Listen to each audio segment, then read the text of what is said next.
Objectif réussite sur Provence Azur, votre rendez-vous avec l'économie locale et là pour le coup internationale cette semaine puisque c'est le PDG d'Oxatis qui va nous accompagner durant cette émission. Marc Esquilacci, bonjour. Bonjour. Oxatis a l'ambition de devenir leader européen du e-commerce. Vous allez nous expliquer comment parce que en réalité vous proposez des solutions clés en main aux entreprises de sites internet, de développement web.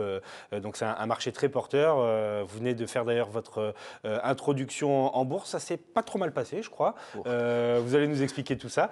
Et puis on parlera aussi un petit peu d'Aix-Marseille French Tech parce que vous êtes porte-parole de Marseille 2.0, le collectif qui a été désigné pour reprendre la gestion de ce label qui est un label capital pour le développement du territoire. On va d'abord commencer par Oxatis. J'ai essayé de présenter vaguement votre activité. Est-ce que c'est assez fidèle à ce que vous faites Alors c'est assez fidèle. J'aimerais ajouter que nous, notre métier premier, c'est le e-commerce. Ouais. Donc on n'est jamais aussi bon que quand on peut aider nos marchands à commercialiser leurs produits. Nos marchands sont des entreprises, des PME, qui vont vouloir faire entre 100 000 euros et quelques dizaines de millions d'euros de chiffre d'affaires en ligne. Et on va leur permettre de faire ça, bien sûr, sur le PC, le Mac, mais aussi sur le mobile, mais aussi dans les réseaux sociaux, mais aussi en pilotant ce qu'on appelle des places de marché comme Amazon ou eBay. Donc bref, l'ensemble des possibilités pour diffuser leur information sur Internet et aller trouver leurs clients sur Internet. Alors vous avez réussi à vous imposer comme le leader incontestable, en tout cas en France. Là, l'ambition, c'est de manger le marché européen. Alors manger, c'est un peu péjoratif, mais en tout cas de vous imposer comme leader en Europe. Et ce qu'il faut, si on revient à la base, la vision que nous avons eue avec mon associé Marc Heurtaud quand nous avons créé Oxatis, c'était qu'il fallait faire ça avec une technologie qui maintenant commence à éclore dans beaucoup de domaines, ce qui s'appelle le SaaS, le Software as a Service. Et pourquoi c'est important? Je pense que la plupart de vos auditeurs ne savent peut-être pas ce que c'est, mais ça vaut le coup d'y passer une seconde. C'est que ça permet d'apporter à toutes les entreprises de la technologie très facilement, très rapidement. Et aujourd'hui, la technologie, ce n'est pas un gadget, la technologie, c'est de la compétitivité. Et le fait de pouvoir apporter aux entreprises en temps réel, toutes les semaines, ces nouvelles technologies, c'est extrêmement important. Dans le monde, il y a une personne qui décide de la forme de tous les sites marchands. Il s'appelle Jeff Bezos, c'est le patron d'Amazon. Et quand M. Bezos dit qu'il faut payer en un clic, la semaine suivante, tout le monde paye en un clic. Quand il dit qu'il faut des avis clients, le mois suivant, tout le monde veut des avis clients. Et si vous n'avez pas ça, comme la moitié des Français qui achètent en ligne achètent chaque mois sur Amazon, ils arrivent le lendemain sur votre site et ils ne le trouvent pas confortable, ils ne le trouvent pas agréable et ils achèteront moins chez vous. Donc la première vision qu'Oxatis a eue, et c'est ce qui explique son succès d'abord en France, c'est cette vision d'apporter cette technologie aux entreprises à travers le SaaS. Et ensuite, bien sûr, en revenant des États-Unis, puisqu'avec mon associé, on était tous les deux aux États-Unis dans les années 95-2000. Au moment où tout ça a commencé, apparaît, éclos, voilà. Absolument, vous avez raison. Et notre vision, c'est que la France était un terrain de jeu trop petit pour pouvoir financer une plateforme technologique comme Oxatis. Parce que voilà, on en revient toujours à ce problème-là. Ouais. C'est exactement ça. Aujourd'hui, Oxatis, c'est 200 annéums de technologie. 200 annéums, c'est à peu près 14 millions d'euros. Donc, on n'amortit pas 14 millions d'euros sur un seul marché. En tout cas, il en faut plus en technologie. Et en effet, aujourd'hui, on est le leader européen. Aucune autre entreprise du e-commerce pour les PME n'est multi-pays en Europe. À ce titre-là, on est leader. Mais on souhaiterait être beaucoup plus gros que nous ne le sommes actuellement dans les autres pays. Aujourd'hui, on fait 20% de notre chiffre d'affaires en dehors de France. Et on aimerait arriver à en faire la moitié dans 4 ou 5 ans. On peut parler de chiffres, on peut savoir combien Oxatis fait de chiffre d'affaires. Bien sûr, l'année dernière, nous avons fait 9,6 millions d'euros. Nous en ferons 12,5 cette année, en croissance de 30%. Nous faisons donc 80% de notre chiffre en France, 20% en Europe, 12% en Angleterre, 6% en Espagne et pour le moment 2 en Italie. À la fin de l'année dernière, nous étions 175 collaborateurs. On approche des 195-200 en ce moment. Et donc, on va embaucher cette année à peu près 80 personnes, une vingtaine de personnes par trimestre. Voilà, donc évidemment, croissance exponentielle, c'est normal aussi, c'est le jeu qui veut ça parce que on va revenir après sur la relation que vous avez avec vos clients, comment vous êtes en perpétuelle évolution, mais c'est ça le cœur, c'est que finalement, vous êtes dans un secteur qui bouge tout le temps, où il faut être très vigilant, où il faut suivre la tendance, il faut être en permanence penché sur la recherche et développement, j'imagine, pour sans cesse innover. Donc c'est une vie à 100 à l'heure. C'est une vie à 100 à l'heure, mais c'est une vie qui est très agréable parce qu'elle est exaltante, parce qu'on participe en fait. Si je devais faire une confidence, le plus exaltant pour un entrepreneur, c'est de faire réussir d'autres entrepreneurs. Et j'ai construit 7 ou 8 entreprises dans ma vie. Jamais j'avais eu l'occasion d'avoir une entreprise qui n'a qu'un seul but, c'est d'aider les autres entrepreneurs à réussir. Et ça, c'est une gratification qui est considérable. Oui, c'est ça. C'est-à-dire que demain, vous aidez quelqu'un qui se lance via le commerce en ligne, il réussit. Il y a un peu de cette réussite que vous pouvez... Un tout petit peu, mais on y a participé. Mais voilà, il y a 48 heures, une de nos plus anciennes clientes qui s'appelle Univers Broderie a fait un gentil post sur mon blog. Et en fait, moi, je suis ravi de voir cette jeune femme qui, il y a 10 ans, 15 ans, en 2002, s'est lancée dans un site de vente en ligne de broderie, qui a réussi à en faire une entreprise d'une vingtaine de personnes, qui est leader en Europe. Et nous, on est une toute petite pierre.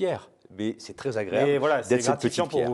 Et vous avez raison de dire qu'aujourd'hui, notre métier, il est dans une croissance exponentielle. Parce que ça concerne tout le monde. Ça concerne tout le monde. Aujourd'hui, on a enregistré pour un futur numéro d'Objectif Réussite une émission avec des libraires, avec le président de l'association des libraires. Le numérique, ça les questionne. Ils se disent, voilà, ils souffrent de la concurrence d'Amazon. Et eux aussi vont avoir besoin de proposer des services, de proposer des solutions sur le web. C'est le commerçant d'à côté de chez nous, comme le géant, comme la Fnac, Darty. Voilà, ça concerne tout le monde. C'est juste un usage. C'est-à-dire que nous, Français, Européens, on trouve plus pratique de faire ça, d'acheter en ligne. Je ne sais pas si vous savez qu'aujourd'hui, chaque fois que vous dépensez 100 euros pour des achats, vous en dépensez déjà 9 en ligne en France. Et en Angleterre, où ils sont plus avancés que nous, ils en sont déjà à 18. Ouais, et nous, en France, dans certains domaines, comme l'habillement, la décoration, etc., nous sommes déjà à 18. Donc ça va extrêmement vite. C'est un marché qui croît d'une 15aine de % par an. Et ça, c'est ce qu'on appelle le B2C, vous voyez, l'achat part des gens comme nous. Ensuite, vous avez aussi le B2B, les ventes aux professionnels, qui croient encore plus vite. On est presque à 35% par an de croissance. Donc, ce sont déjà 2 facteurs extrêmement forts. Ensuite, il y a un autre facteur qui explique notre croissance, c'est le sous-équipement des entreprises européennes. Aujourd'hui, par exemple, 70% des Français achètent en ligne, 12% des entreprises vendent en ligne. Vous voyez le rapport. Donc, ça veut dire qu'il y a une lacune extrêmement importante. C'est là où finalement vous avez tout votre rôle aussi de persuasion, de marketing. Absolument, et de réussite et de simplification. Ça, oui. Et c'est ça notre 4e point fort, c'est le fait que cette fameuse technologie SaaS, Software as a Service, permet aux entreprises de le faire avec un budget beaucoup plus restreint, de bien connaître ses engagements et d'avoir beaucoup plus de réussite en faisant beaucoup plus d'économies. Donc voilà les 4 facteurs. Tiens, une petite question. Pour bien réussir son arrivée sur le web, c'est un site ergonomique, un site agréable et un site où finalement on paye très rapidement, très facilement. Absolument. C'est-à-dire que c'est la course à la simplicité. Et il y a une chose à comprendre pour ça. Quand vous allez dans un magasin de centre-ville, 55% des gens qui rentrent dans le magasin sortent avec quelque chose. Donc la moitié. Ouais. Quand vous allez sur un site marchand, 2% des gens qui arrivent sur le site marchand sortent avec quelque chose. Donc ça fait 25 fois moins. Donc à partir de là, en effet, comme vous le disiez, si vous ne leur proposez pas 4 ou 5 systèmes de paiement, parce qu'ils veulent payer par carte de crédit, en un clic, par PayPal, etc. Par virement. Voilà. Si vous ne leur proposez pas au moins 3-4 systèmes de livraison chez eux, en relais, en express, etc. Donc ça fait déjà 8 partenaires à gérer, d'accord, qui évoluent tous les mois parce qu'eux aussi veulent être meilleurs. Et c'est compliqué pour les entreprises. Et quand vous avez une solution comme la nôtre, vous ne vous occupez pas de ça. Nous avons plus de 45 systèmes de paiement en Europe. Vous choisissez celui qui vous convient. On a 30 systèmes de logistique. Vous choisissez de mettre en œuvre ceux qui vous conviennent. Vous êtes c'est notre métier, l'architecte de tout ça. On est non seulement l'architecte, mais en plus on est les garants de la maintenance et de la compatibilité. Et ce sont des efforts que produisent chaque jour nos techniciens qui sont très forts. Le e-commerce, c'est son job, c'est son boulot, il connaît bien. Oxatis vient d'être introduit en bourse. Oui. Alors, Quel est l'intérêt en fait de cette introduction en bourse? C'est augmenter la capitalisation, aller encore plus loin dans la performance? Alors évidemment, c'est la traduction d'une ambition, hein, d'aller plus loin, de devenir plus grand. Mais il y a 3 facteurs principaux. Bien sûr, avoir accès au financement. Ouais. Donc ça, c'est un point important. Au financement direct, c'est-à-dire lever du cash, comme nous venons de le faire, mais aussi avoir la possibilité de faire des acquisitions en les monnaies en titres, si ça devait être le cas dans l'avenir. On a déjà fait 3 acquisitions dans notre passé, Ouais. et on en refera d'autres. Le deuxième point, c'est la notoriété, la crédibilité que ça apporte à une entreprise comme la nôtre. Il faut bien comprendre qu'on a parlé de logiciels, de software as a service, etc. La vérité, c'est que nous, on est un élément essentiel du business d'une entreprise. Confier son e-commerce à quelqu'un qui peut, à un moment donné, ne pas être à la hauteur, défaillir, c'est juste catastrophique. Parce que souvent, le e-business, ça correspond à 15, 20, 50% de votre chiffre d'affaires. Donc une entreprise, elle a besoin de croire en son partenaire. Et donc la bourse apporte une crédibilité. Et le troisième point est probablement pour moi le plus important, parce qu'on est d'abord une entreprise d'hommes et de femmes, c'est la marque employeur, c'est le fait que les collaborateurs qui nous rejoignent comprennent la valeur d'Oxatis, à la fois pour nous, c'est-à-dire nous, on aime recruter les meilleurs et s'entourer de talents, mais aussi pour eux, passer chez Oxatis, y rester longtemps comme beaucoup de collaborateurs ou moins longtemps, c'est quelque chose qui marquera leur CV et c'est une bonne chose pour eux. Est-ce que c'est une histoire qui a démarré en Provence? Absolument. Et qui se vit toujours en Provence? Ça a démarré en Provence, ça se vit en Provence, puisqu'à peu près 75% de nos collaborateurs sont à Marseille. J'irai un peu plus loin, c'était même dans les quartiers nord, puisque nous avons commencé dans le 16e et puis nous avons continué dans le 15e, et que nous sommes toujours dans les premiers immeubles d'Euromed 2, donc dans les quartiers nord. Et pour vous, le développement ici, dans le cadre, alors on va y revenir tout à l'heure, mais de la French Tech, dans le nouvel environnement qui est en train d'émerger en fait finalement à Marseille, vous y êtes bien? Ah, on y est très bien. Marseille, finalement, j'ai vécu aussi en Californie, on a un meilleur climat qu'eux. Ah oui, on a une éducation qui est plus abordable pour les jeunes qu'en Californie, donc ça c'est une très bonne chose. On a un coût de la vie qui est infiniment moins important. On a la Donc culture. on a des arguments si on vous écoute. Ah bah oui, on a énormément d'arguments. Mais c'est intéressant ce que vous dites. Il faut qu'on laisse les entrepreneurs se développer, il faut qu'on donne confiance aux jeunes, et on en parlera avec la French Tech, d'avancer, mais je pense qu'on a un pays juste extraordinaire. Voilà, et ça c'est un message qu'on peut se mettre en tête et transformer en mantra, parce que parfois on se flagelle un peu, nous les Français, mais voilà, il y a de belles histoires à Marseille aussi. Les clients d'Oxatis, c'est quoi? Ce sont des géants, ce sont des petites PME, ce sont des commerçants qui ont envie de proposer, commerçants de quartier qui ont envie de proposer leurs produits en ligne? Alors ce ne sont jamais des géants. Nous n'adressons pas les gens, ce n'est pas notre métier. Ça a commencé dans les années 2001 par ce qu'on appelait les pure players. Donc des gens, comme vous le disiez à l'instant, qui avaient une super idée et qui disaient, comme la brodeuse dont j'ai parlé il y a quelques minutes, ah, moi j'ai envie de vendre ma broderie sur Internet, je n'ai même pas un magasin de broderie, je vais exister. Ça, c'était tout à fait le début. Ensuite, à partir des années 2010, on a commencé à voir arriver des magasins de centre-ville. Et aujourd'hui, ils s'y sont mis. Et c'est étonnant, 2/3 de ceux qui ont un site marchand et un magasin physique ont vu leur chiffre d'affaires augmenter. Donc ça, c'est quand même extraordinaire. Un site marchand bien fait, bien organisé par rapport au magasin, c'est de l'achalandise en plus, c'est du business en plus. Et depuis à peu près 2012-2013, on voit arriver les PME, et ça c'est vraiment un segment de marché extrêmement fort d'Oxatis, des PME plus grandes qui vont faire, comme je le disais, entre 100 000 euros et 15, 20, 30 millions d'euros en ligne. L'intérêt aussi des solutions que vous proposez, c'est que finalement, avec votre expérience, le catalogue de clients dont vous disposez, etc., c'est de faire aussi baisser un peu les coûts. Parce qu'à un moment, c'était très cher de faire un site internet ou faire encore plus un site de vente en ligne. Vous, c'est ça aussi le petit plus, c'est que vous essayez de réduire les coûts de ces technologies. Alors, non seulement on réduit ses coûts, on donne des opportunités. Je vous donner un exemple dans le domaine de la jardinerie. Vous voyez qu'on adresse tous les domaines. Il y a 10 jours, un de nos grands marchands, qui s'appelle Willems, qui est une très belle jardinerie du nord de la France, de Lille, a été élu par les lecteurs de vos confrères de Capital, meilleure jardinerie en ligne de France, devant Truffaut, Botanique, etc., qui sont des géants, eux. Et bien voilà une PME qui fait une dizaine de millions d'euros de chiffre d'affaires en ligne, à qui nous faisons économiser plus de 200 000 euros par an, et qui possède les meilleures technologies, qui est capable d'être classé numéro 1 par électeur de capital. Voilà ce qu'on apporte à ces entreprises: une meilleure technologie, un meilleur accès au marché, des économies. Allez, deuxième focus dans cette émission, puis on se retrouve juste après avec Marc Schilacci pour parler French Tech, parce que vous venez de prendre la direction de ce label, en tout cas la direction de la gestion, et on verra quels sont les tenants et les aboutissants. En focus numéro 2, on se retrouve juste après. On va terminer cet entretien avec Marc Schilacci, qui est le PDG et le fondateur d'Oxatis, le e-commerce dans toute sa splendeur et dans toute sa puissance. Marseille 2.0, présidé par Pascal Lorne. Vous en êtes le porte-parole, mais aussi une partie prenante quand même assez importante. C'est vous qui avez été désigné donc, pour reprendre la gestion de ce label. D'abord sur la gouvernance, sur les polémiques qui sont nées après l'éviction de Bedinsoft. On en est où? Est-ce que vous jouez l'apaisement aussi? De toute façon, on a toujours joué l'apaisement, et Medinsoft sera toujours le bienvenu pour faire partie de la structure et de la gouvernance d'Aix-Marseille French Tech. Un très bon travail a été fait. Le gouvernement et Boudiar Mahjoubi a souhaité aussi que la French Tech nouvelle, le secrétaire d'État, évolue vers donner plus de part à des scale-up, à des entreprises qui grandissent plus vite.